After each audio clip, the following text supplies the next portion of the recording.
In this video, we will learn HashMap, which is frequently used in Java. Think of a dictionary. There are words and their meanings in the dictionary. Similarly, HashMap is a collection that can have an object and its description. You can create HashMap using new keyword. The object created in a HashMap and its description can be of the same or different data types. I created a HashMap collection that stores salary information of employees.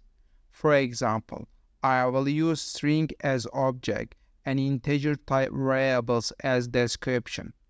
You can add data to HashMap using put method. The first value is string and the second value is integer data type. Let's learn how to print HashMap content to the console. First, I print the object name directly to the console. You can send the object name to the get method to access a specific member.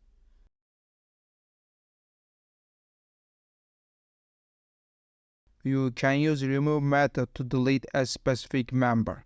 For example, I delete the Michael member.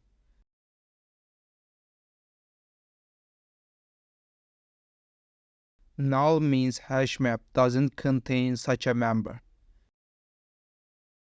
You can see the number of HashMap members with the size method.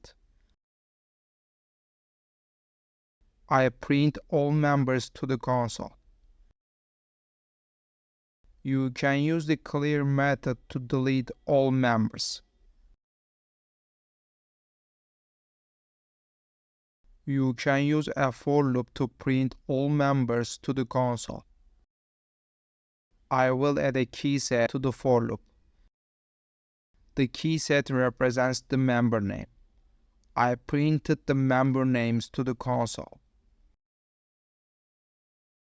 You can use the get method to get the salary information corresponding to the member names.